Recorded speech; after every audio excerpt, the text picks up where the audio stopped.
It is often thought that Christianity and the occult are polar opposites, and even though some members of the occult oppose the Bible's moral and philosophical tenets, few in the occult will argue with the Bible's storyline. Not only will those in the occult quote from the Bible freely, but the occult and Christianity share common symbolism. From Genesis' tree of life to Revelation's mark of the beast, these two belief systems draw from a common tradition of allegory.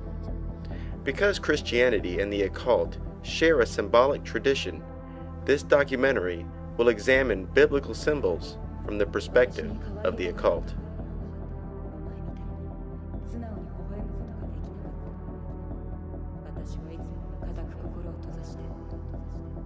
In the Bible's book of Genesis, God places Adam and Eve in the midst of the Garden of Eden. Eden, according to the Bible, was a paradise where illness and suffering were unheard of. As the story goes, this paradisical land of Eden had within its borders at least two trees. One tree was called the tree of life, and the other tree was called the tree of the knowledge of good and evil.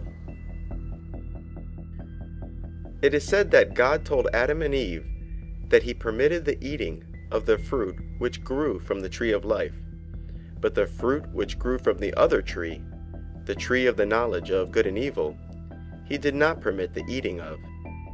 He further warned that if the forbidden fruit was eaten, that the guilty party would quote-unquote surely die.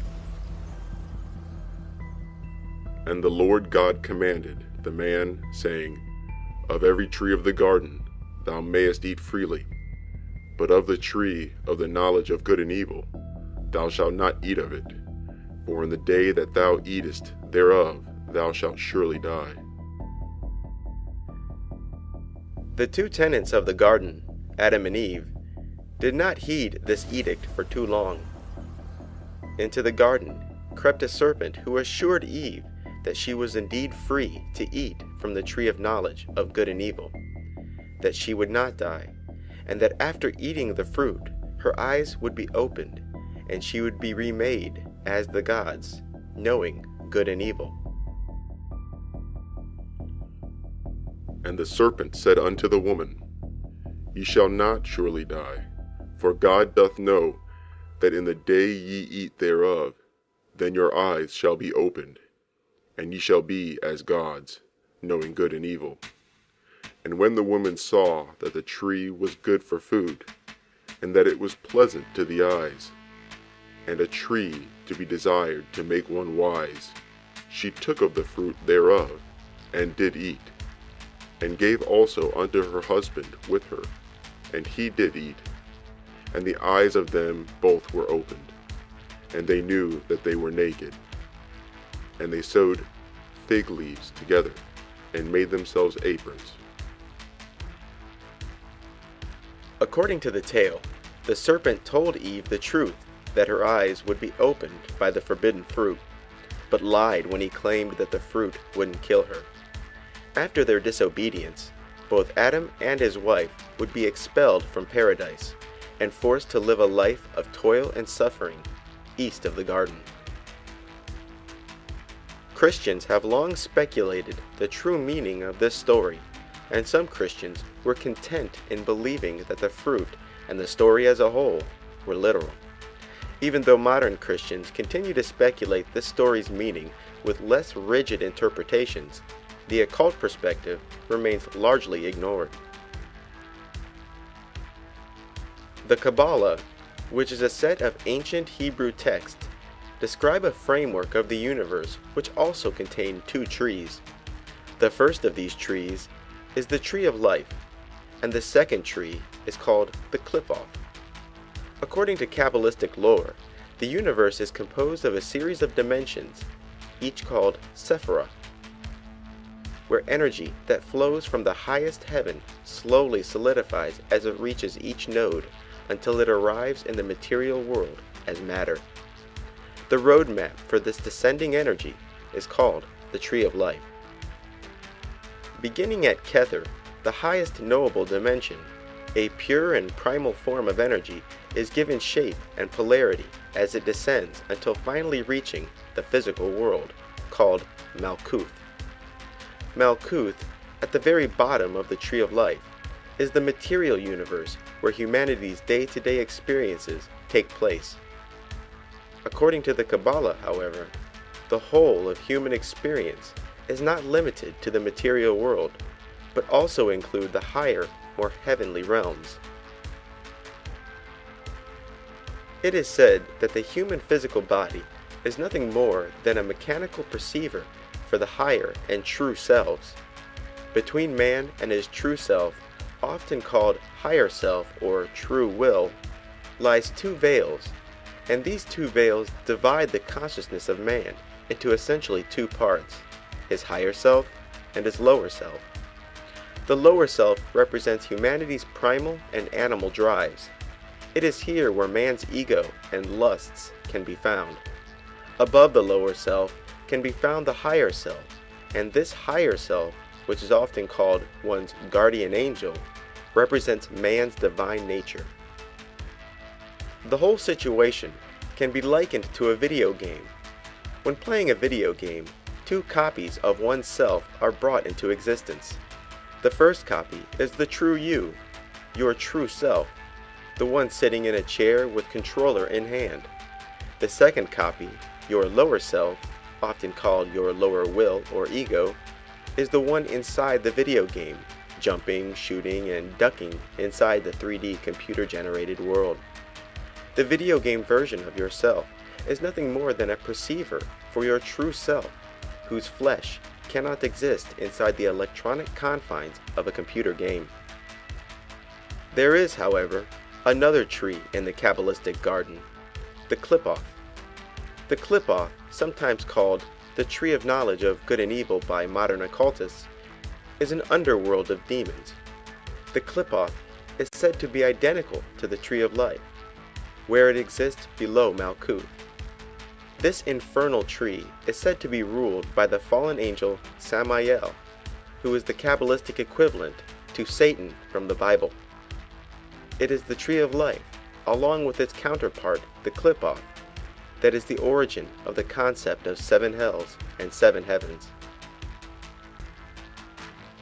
Below the tree, proceeding from Malkuth, is the Tree of Knowledge of Good and Evil, which is between the Tree of Life and the world, or Asaya, or shells, represented by the coiled-up dragon with 7 heads and 10 horns, being the 7 infernal palaces and the 10 averse Sephiroth. Occultists claim that just as man has a divine copy of himself, called the guardian angel, who exists in the higher realms of the Tree of Life, he also has an infernal copy of himself, called the guardian demon. Expectedly, this so-called guardian demon takes residence in the Tree of Knowledge of Good and Evil. Both guardian angels and guardian demons are called tutelary spirits, which are spirits assigned to a human at birth. Muslims, similar to occultists, also believe that each human is assigned an angel and a demon at birth. A large part of occult practice involves contacting or uniting with one's tutelary spirit. The most common operation is often called knowledge and conversation with the holy guardian angel. Coming into contact with one's guardian angel is not only one of the occult's highest achievements, but a necessary step in gaining mastery over magic itself. After a series of rituals designed to help the spirit slowly climb the tree of life, you will finally come into contact with the true you that exists in the heavenly realms.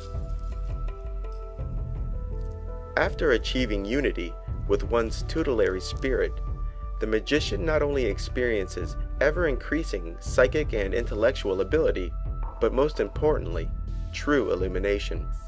Yoga, which literally means unity, is based on similar principles of connecting to one's ultimate divine form. This process of using magic to increase one's psychic and intellectual powers is called psychic development and has long been known as alchemy. Initiation is another term often used to describe spiritual development. In movies like The Last Airbender, the Christ child is learning to master new powers as he gains mastery over the 4 magical elements: air, water, earth, and fire. The movie also contains the 4 nations of elementals acknowledged by all occultists. According to the official story, alchemy is the controlled transmutation of one metal to another. The very utterance of the word alchemy invokes in the commoner mental imagery of a medieval eccentric foolishly attempting to turn lead into gold. Magicians, both modern and ancient, have nurtured and enjoyed this misconception. As usual, these magicians cleverly conceal the truth of their work in symbols, while the profane tried in vain on account of taking the symbolic literal. The metals of alchemy have absolutely no relation to the physical manifestation of the metal. The minerals of alchemy have absolutely no relation to the physical mineral whose name it bared. The answer, in part, is to be found in the hexagram and the tree of life. The hexagram, falsely called the Star of David, is only connected to the Jewish people because of the Kabbalah. The hexagram is actually a symbol for the 7 of the 9 Sephiroth above the material plane. It is essentially a symbol of the 7 magical planets: the Moon, Mercury, Venus, the Sun, Mars, Jupiter, and Saturn. Each of these 7 planets are associated with and correspond to a particular metal. Further, each of those 7 of 9 Sephiroth above Malkuth also correspond to a particular metal. With this in mind, the hexagram and all of its correspondences can be nearly superimposed on the Tree of Life, with only the sphere of Binah, which represents Saturn, ruining the perfect superimposition. Similar to how the fruit from the Tree of Life can increase one's power, so too can fruit from the Tree of Knowledge of Good and Evil, because it is the realm of demons, including your own demon. If you recall, Adam and Eve, after eating from the Tree of Knowledge, knew they were naked and made aprons for themselves with fig leaves. Could this be the reason why Masons wear aprons? Is the apron a symbolic reference to the fig leaves of Eden? Do they use the apron to express in a coded manner that they themselves have eaten the forbidden fruit and gained its powers? The Tree of Life is further divided into 3 pillars. The left pillar is the feminine pillar, represented by the moon or salt. The middle pillar is androgynous and is represented by both the planet and metal Mercury. And the right pillar is masculine, represented by the sun and the mineral sulfur. This symbolism is plainly apparent in almost every depiction of an alchemist or alchemical magic, because somewhere in the picture will be both the sun and the moon, the very essence of uniting opposites. The ancient alchemists were prone to veil their writings in obscure symbolisms, mythology, and various blinds.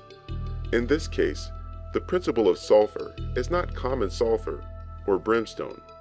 Salt did not indicate common table salt, nor did mercury reflect the matter found in thermometers, quicksilver. There was an analog between these, but definitely not a one-to-one relationship. This blind hindered many a budding alchemist.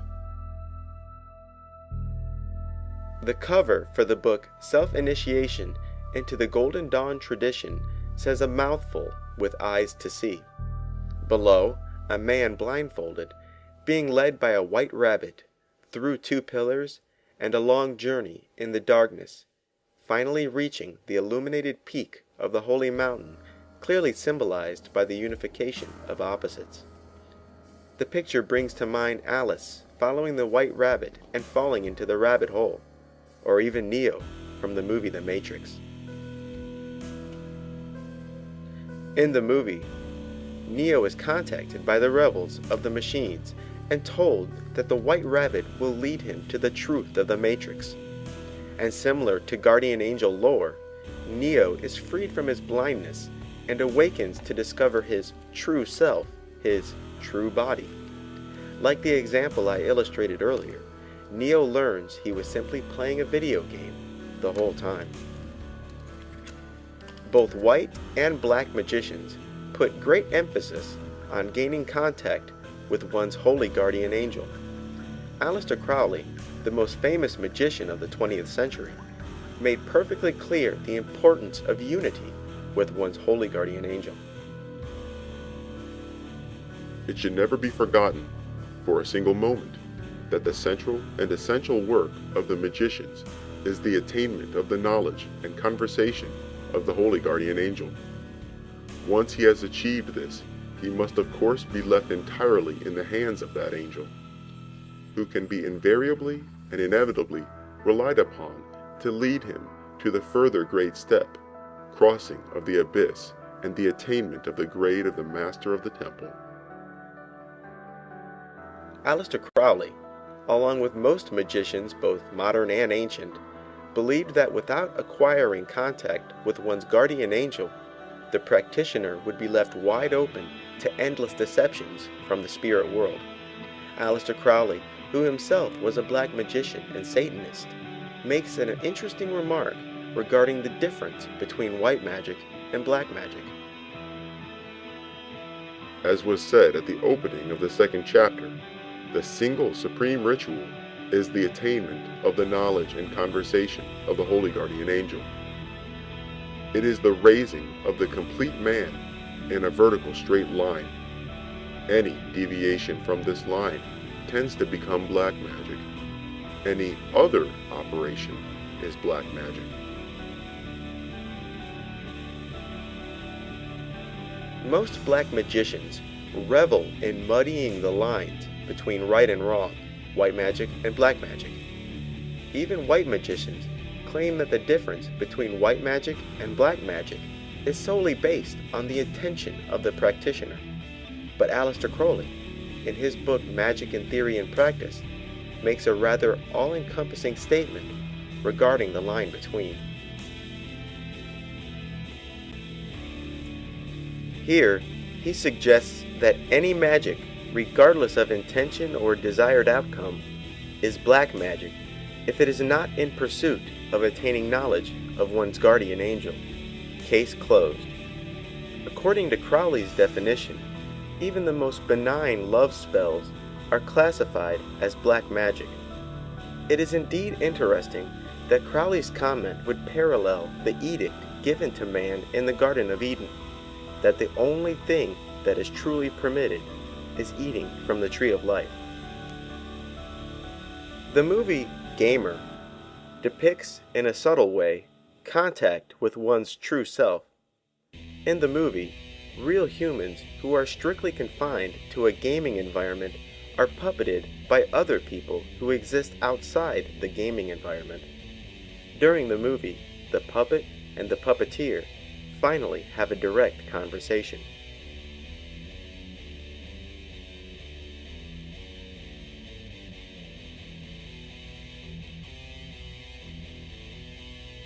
The mark of the beast is yet another biblical term which has been subject to endless speculation and interpretation. The term is found in the book of Revelation, which is the last book of the Bible.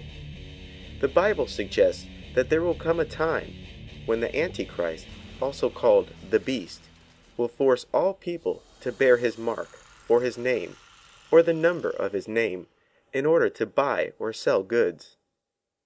And he causeth all, both small and great, rich and poor, free and bond, to receive a mark in their right hand, or in their foreheads, and that no man might buy or sell, save he that had the mark, or the name of the beast, or the number of his name.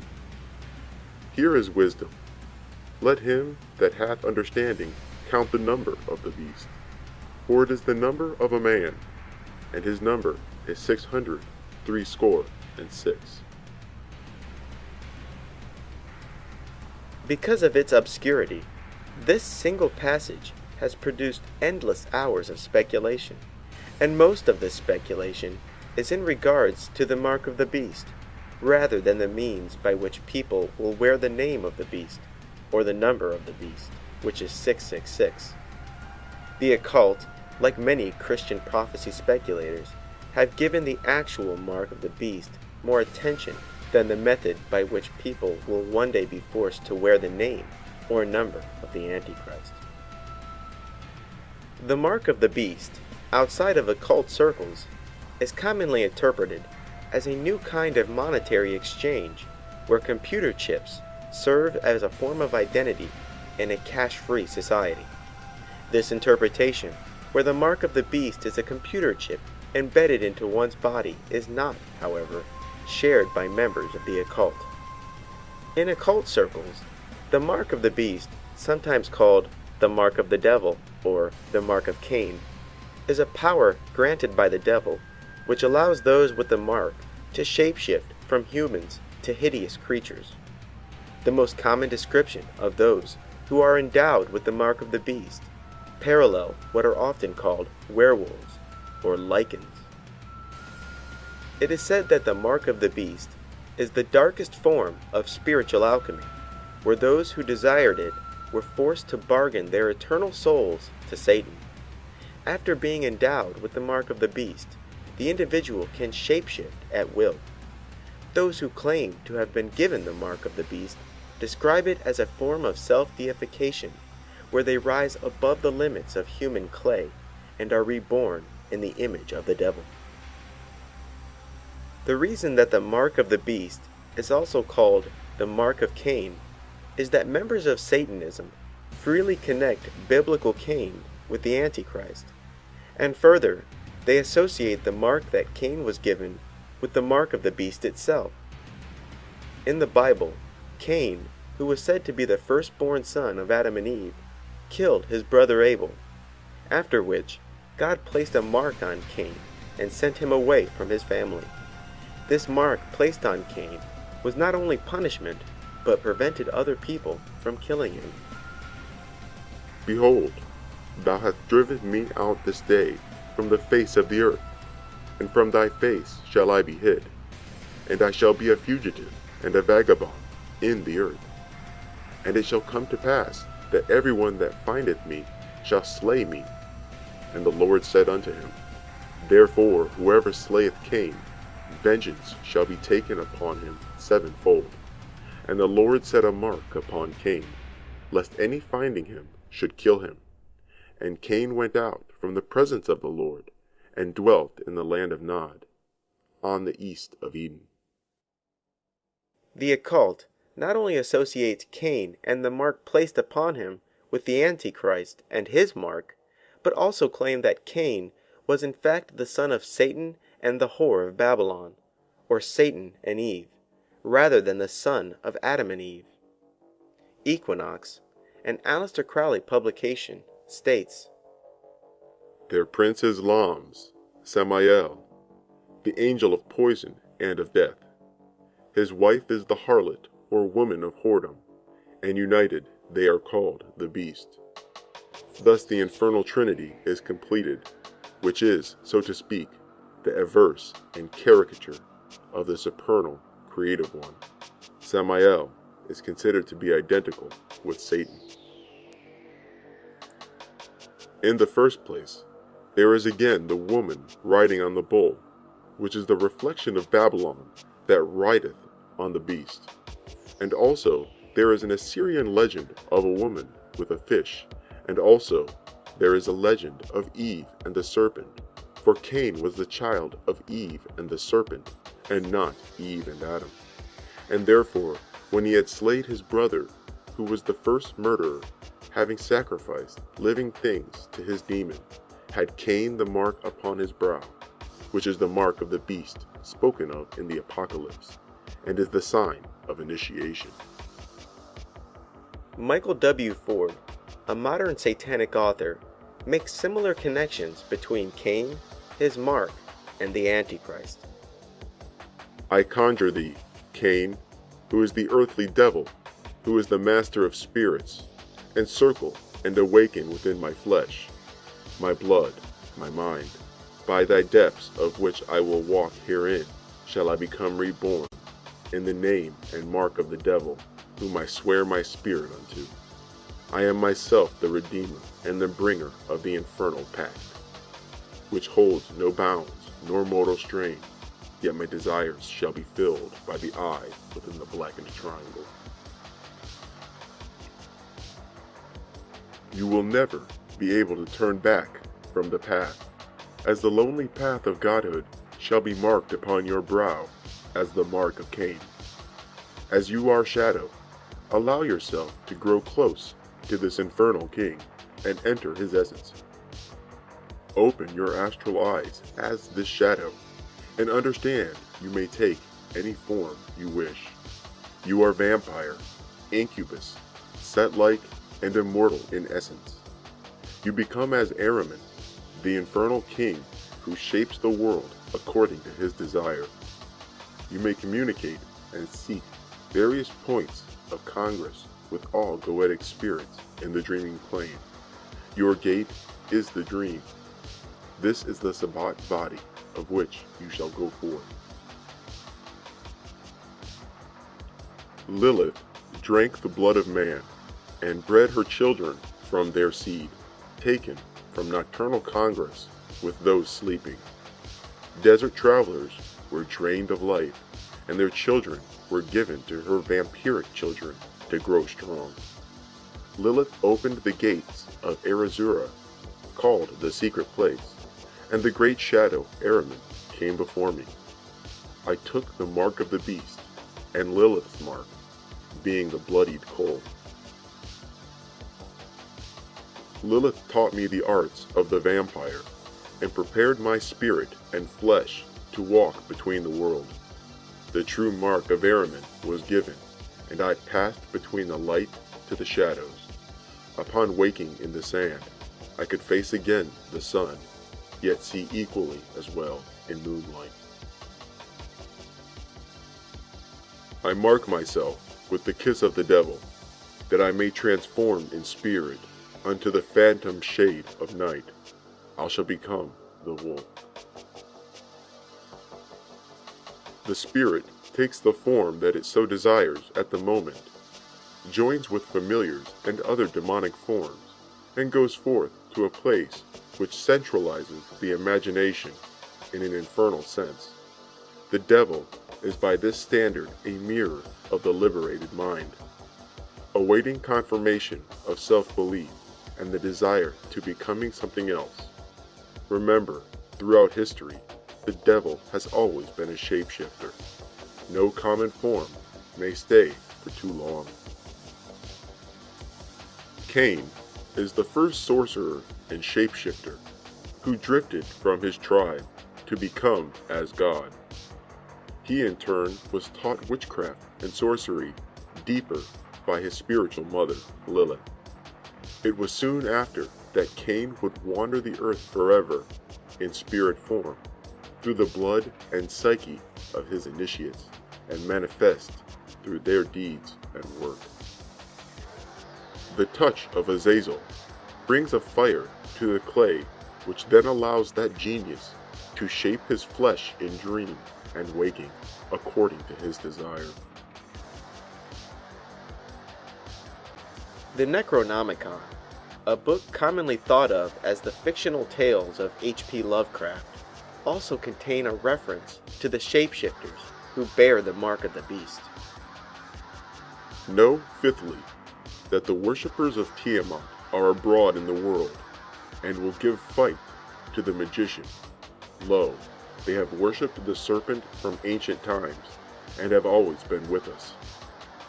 And they are to be known by their seeming human appearance, which has the mark of the beast upon them, as they change easily into the shapes of animals, and haunt the nights of men, and by their odor, which comes of burning incenses unlawful to the worship of the elder ones.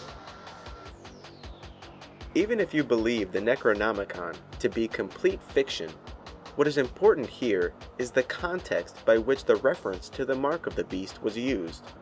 Repeatedly is the term used to describe Satan worshippers who have the appearance of being human, but in fact can shapeshift into the forms of animals. In the movie Nightbreed, the main character becomes obsessed with a hidden community of shapeshifters that live underground, beneath a cemetery. Upon arriving, he is bitten by a red-colored monster who refers to himself as the Beast. After this, he begins to transform into a werewolf that thirsts for blood. After gaining entry to the underground community, he is initiated and welcomed into their tribe. Similar to the story of Cain, who was given the mark that prevents anyone from slaying him, his new condition as a werewolf makes it virtually impossible to kill him. In the movie, a character named Baphomet, the Baptizer, was the founder of this underground community of monsters. The Bible also associates the Antichrist with a personage called the Beast of the Sea. This character is so called because he is not only associated with the beast, who is the Antichrist, but also because he is said to rise up out of the sea. Its symbolic description is a scarlet-colored beast with 7 heads and 10 horns, and 10 crowns upon its 7 heads. The color scarlet is simply red, with a slight tinge of orange. And I stood upon the sand of the sea, and saw a beast rise up out of the sea, having 7 heads and 10 horns, and upon its horns 10 crowns, and upon its heads the names of blasphemy. The Bible also describes this multi-headed beast being ridden by a harlot wearing the colors scarlet and purple. This woman is described as the whore of Babylon and the mother of abominations. So he carried me away in the spirit into the wilderness, and I saw a woman sit upon a scarlet-colored beast, full of names of blasphemy, having 7 heads and 10 horns. And the woman was arrayed in purple and scarlet color, and decked with gold and precious stones and pearls, having a golden cup in her hand, full of abominations and filthiness of her fornication. And upon her forehead was a name written, Mystery, Babylon the Great, the mother of harlots and abominations of the earth. The Bible identifies the 10 horns upon the 7 heads of the beast as 10 kings who will rule alongside the Antichrist. And the 10 horns which thou sawest are 10 kings, which have received no kingdom as yet, but receive power as kings 1 hour with the beast. These have one mind, and shall give their power and strength unto the beast. One Bible passage suggests that the sea, quote-unquote, is nothing but symbolism for the bottomless pit. The bottomless pit often referred to as the abyss, appears to be another place or dimension where the beast and the multitude of demons reside. Beast that thou sawest was and is not, and shall ascend out of the bottomless pit, and go into perdition. And they that dwell on the earth shall wonder, whose names are not written in the book of life from the foundation of the world, when they behold the beast that was, and is not, and yet is. Another Bible passage implies that, quote-unquote, the waters is symbolism for the many nations. And he saith unto me, the waters which thou sawest, where the horse sitteth, are peoples and multitudes and nations and tongues. The beliefs of many in the occult coincide closer with the first interpretation of the sea. In the occult, the beast with 7 heads and 10 horns represent the Qliphoth, or the tree of knowledge of good and evil, where the 7 heads represent the 7 hells, and the 10 horns representing the 10 rulers of the underworld. On the tree of life lies a region called the abyss, and is often called the 11th unofficial Sephiroth, called Da'at. If you recall, the tree of knowledge of good and evil, the Qliphoth, was identical to and below the tree of life. This alternate tree is commonly referred to as an averse tree of life, averse meaning hostile, against, and opposite. Tempted by the fruit of the tree of knowledge, stooped down to the Qliphoth. The columns were unsupported, and the Sephirotic scheme was shattered, and with it fell Adam, the Mycoprosopus. Then arose the great dragon with 7 heads and 10 horns, cutting by his folds Malkuth from the Sephiroth, and linking it to the kingdom of the shells. The 7 lower Sephiroth were cut off from the 3 supernals in Da'at. The floor is black, having upon it also a triangle enclosed with the heptagram, bearing the titles of the averse and evil Sephiroth, as shown by the great red dragon with 7 heads. Let's return to Israel Regardie, a knowledgeable magician and prolific occult author, regarding his interpretation of the tree of knowledge of good and evil, and the beast with 7 heads. Below the tree, proceeding from Malkuth, is the tree of knowledge of good and evil, which is between the tree of life and the world of Asaya or shells, represented by the coiled-up dragon with 7 heads and 10 horns, being the 7 infernal palaces and the 10 averse Sephiroth. The great goddess Eve, tempted by the fruits of the tree of knowledge, whose branches tend upwards to the 7 lower Sephiroth, but also downwards to the kingdom of shells, reached down to them, and the 2 pillars were left unsupported. Then the Sephirotic tree was shattered. She fell, and with her fell the great Adam. And the great red dragon arose with his 7 heads and 10 horns, and Eden was desolated. And the folds of the dragon enclosed Malkuth, and linked it to the kingdom of shells. And the heads of the dragon rose in the 7 lower Sephiroth, even up to Da'at, at the feet of Alma Elohim. Before you are the 10 averse and evil Sephiroth of the Qliphotic or shells, collected into 7 palaces, wherein the apocalyptic mystery of the 7 heads and 10 horns.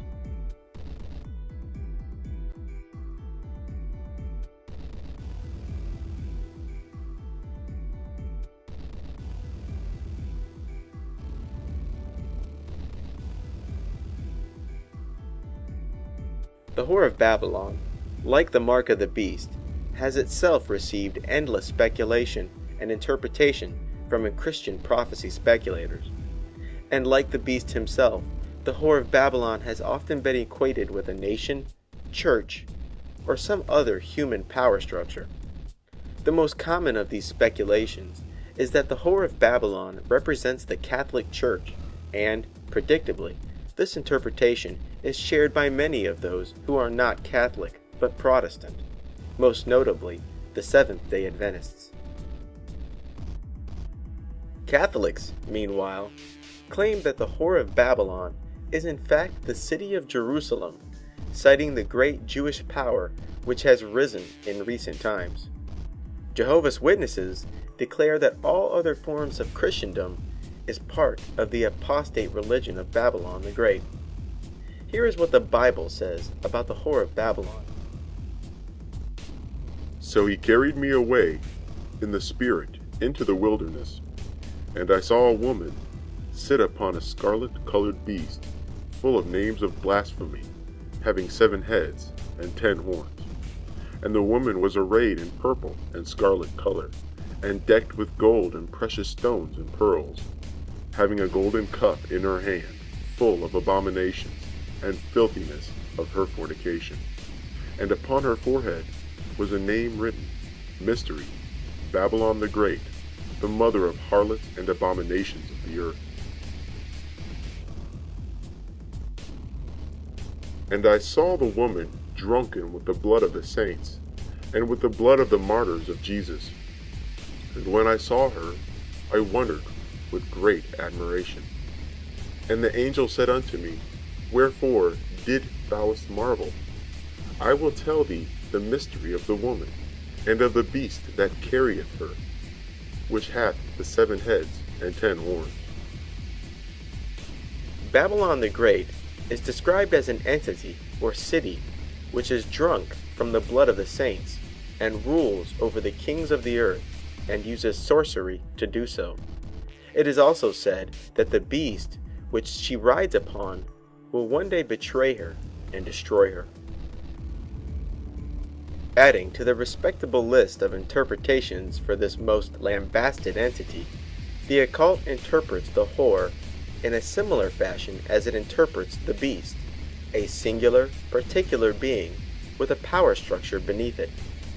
Occultists associate the Whore of Babylon with a number of mythological goddesses. In Egypt, she is Isis or Nut. In Greece, she is Hecate or Astarte. In India, she is Kali. Lilith, Hilarion, Az, Sophia, and Tiamat are also frequently used names for this goddess. Interestingly, the Whore of Babylon is commonly equated with the aforementioned Eve from the book of Genesis. She is often spoke of as the good and faithful wife, widowed, and finally becoming a host to some evil presence and becoming evil herself. In both the Bible as well as the occult, this goddess is crowned with many titles: the Whore of Babylon, Babylon the Great, Mother of Harlots, Mother of Abominations, the Scarlet Woman, and so forth. She is also given titles like the Bride of Chaos and the Bride of the Beast, because it is said that she is now the consort of the Antichrist, rather than Adam. The occult not only associate her with vampires, but claims that she is the mother of a multitude of demons. It is also claimed by the occult, as well as the Bible, that Babylon will be, at least initially, in firm control of the beast. Those involved with witchcraft and Wicca worship the quote-unquote Mother Goddess, unaware that the Whore of Babylon has similar titles like the Mother Goddess, the Great Mother, and Mother Earth. Further, this goddess is repeatedly associated with the moon, the number 7, the number 3, and the owl. Jack Whiteside Parsons, the brilliant rocket scientist and black magician, had much to say regarding his encounters with the Scarlet Woman. John Parsons, sometimes known as Jack Parsons, claims that he evoked the goddess and engaged in sexual congress with her. The goddess, according to Parsons, claims that she arrives in the midst of humanity in the form of avatars, using one body after another till her will and the will of the beast is fulfilled. Glory unto the Scarlet Woman, Babylon, the mother of abominations, that rideth upon the beast, for she hath spilt their blood in every corner of the earth, and lo, she hath mingled it in the cup of her whoredom. And I, Belarion, Antichrist, do lift up my voice and prophesy, and I say, I shall bring all men to the law of the beast 666, and in his law I shall conquer the world. And within 7 years of this time, Babylon, the scarlet woman Hilarion, will manifest among ye, and bring this my work to its fruition. Aleister Crowley has also made numerous references to the whore of Babylon as a singular entity who is both the mother and the concubine of the Antichrist. Yes, I, the beast, my scarlet whore bestriding me, naked and crowned, drunk on her golden cup of fornication, boasting herself my bedfellow, have trodden her in the marketplace, and roared this word that every woman is a star. This is the secret of the Holy Grail, that is the sacred vessel of Our Lady, the Scarlet Woman, Babylon, the mother of abominations, the bride of chaos, that rideth upon our Lord, the beast. Thou shalt drain out thy blood, that is thy life, into the golden cup of her fornication. Thou shalt mingle thy life with the universal life. Thou shalt keep not back one drop. Of all the occult writers, it is Michael Ford, as usual, who has the most to say about the satanic perspective regarding the whore of Babylon. Babylon is the Kabbalistically restored spelling of the biblical Babylon, the great whore. This goddess is in union with the beast 666 in the book of Revelation. Aleister Crowley restored this goddess to her aspect of holding the cup of her fornications, from which the blood of the saints dwelled. Those who traverse and persevere through the path of Thelema, or holy magic, might offer their blood to the great cup, opening themselves to the glory of Babylon. The queen of the witches, Sabbat, is none other than Lilith, known in Persian mythology as or Je, the harlot who is the embodiment of sexual power. She is known through many cultures, Hebrew, Persian, and European as Hecate, the triple goddess of the crossroads, who is mother of death, shades, witchcraft, and necromancy. The ones who fell with Lucifer were taught sexual magic and procreation by Az, Lilith, who resided near the Red Sea in caves. Az resided also in the blackest depths of hell. She instructed demons, monsters, and other Druze the art of sexual copulation and how to spawn demons. Az Lilith was the mother of succubi and incubi, demons who held sexual congress with humans, and with their emissions spawned other shadow forms. Egyptian mythology, Greek mythology, the mythologies derived from ancient Mesopotamia, and of course the Bible are the primary traditions from which occultists tend to draw symbolism. As you can see, Satanists and occultists in general not only use biblical symbolism, but reinforce it with elaborate details and explanations.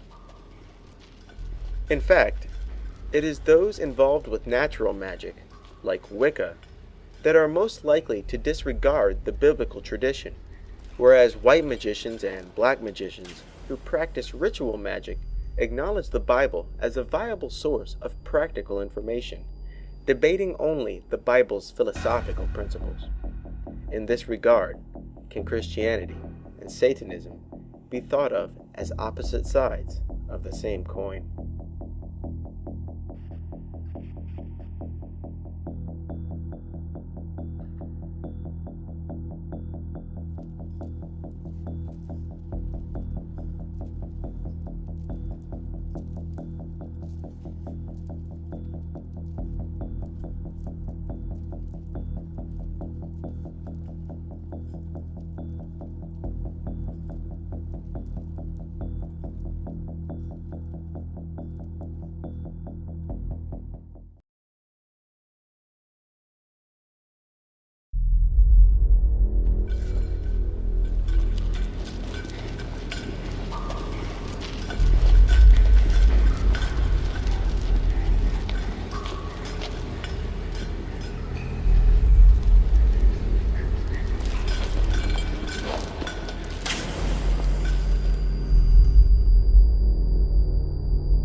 It is often thought that Christianity and the occult are polar opposites, and even though some members of the occult oppose the Bible's moral and philosophical tenets, few in the occult will argue with the Bible's storyline.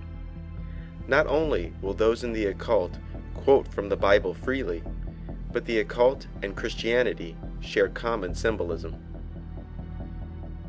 From Genesis' Tree of Life to Revelation's Mark of the Beast, these two belief systems draw from a common tradition of allegory. Because Christianity and the occult share a symbolic tradition, this documentary will examine biblical symbols from the perspective of the occult.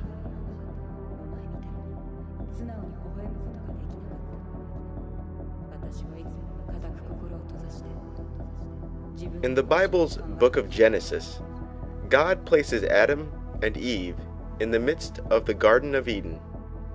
Eden, according to the Bible, was a paradise where illness and suffering were unheard of. As the story goes, this paradisical land of Eden had within its borders at least two trees. One tree was called the Tree of Life, and the other tree was called the Tree of the Knowledge of Good and Evil. It is said that God told Adam and Eve that he permitted the eating of the fruit which grew from the Tree of Life, but the fruit which grew from the other tree, the Tree of the Knowledge, reaching the physical world, called Malkuth. Malkuth, at the very bottom of the Tree of Life, is the material universe where humanity's day-to-day experiences take place. According to the Kabbalah, however, the whole of human experience is not limited to the material world, but also include the higher, more heavenly realms. It is said that the human physical body is nothing more than a mechanical perceiver for the higher and true selves. Between man and his true self, often called higher self or true will, lies two veils, and these two veils divide the consciousness of man into essentially two parts, his higher self and his lower self. The lower self represents humanity's primal and animal drives. It is here where man's ego and lusts can be found. Above the lower self can be found the higher self, and this higher self, which is often called one's guardian angel, represents man's divine nature. The whole situation can be likened to a video game. When playing a video game, two copies of oneself are brought into existence. The first copy is the true you, your true self, the one sitting in a chair with controller in hand. The second copy, your lower self, often called your lower will or ego, is the one inside the video game, jumping, shooting, and ducking inside the 3D computer-generated world. And they sewed fig leaves together and made themselves aprons. According to the tale, the serpent told Eve the truth that her eyes would be opened by the forbidden fruit, but lied when he claimed that the fruit wouldn't kill her. After their disobedience, both Adam and his wife would be expelled from paradise and forced to live a life of toil and suffering east of the garden. Christians have long speculated the true meaning of this story, and some Christians were content in believing that the fruit and the story as a whole were literal. Even though modern Christians continue to speculate this story's meaning with less rigid interpretations, the occult perspective remains largely ignored. The Kabbalah, which is a set of ancient Hebrew texts, describe a framework of the universe which also contain two trees. The first of these trees is the Tree of Life, and the second tree is called the Qliphoth. According to Kabbalistic lore, the universe is composed of a series of dimensions, each called Sephirah, where energy that flows from the highest heaven slowly solidifies as it reaches each node until it arrives in the material world as matter. The roadmap for this descending energy is called the Tree of Life. Beginning at Kether, the highest knowable dimension, a pure and primal form of energy, is given shape and polarity as it descends until finally of good and evil, he did not permit the eating of. He further warned that if the forbidden fruit was eaten, that the guilty party would quote-unquote surely die. And the Lord God commanded the man, saying, Of every tree of the garden thou mayest eat freely, but of the tree of the knowledge of good and evil thou shalt not eat of it, for in the day that thou eatest thereof thou shalt surely die. The two tenants of the garden, Adam and Eve, did not heed this edict for too long. Into the garden crept a serpent who assured Eve that she was indeed free to eat from the tree of knowledge of good and evil, that she would not die, and that after eating the fruit her eyes would be opened, and she would be remade as the gods, knowing good and evil. And the serpent said unto the woman, Ye shall not surely die, for God doth know that in the day ye eat thereof, then your eyes shall be opened, and ye shall be as gods, knowing good and evil. And when the woman saw that the tree was good for food, and that it was pleasant to the eyes, and a tree to be desired to make one wise, she took of the fruit thereof, and did eat, and gave also unto her husband with her, and he did eat. And the eyes of them both were opened, and they knew that they were naked,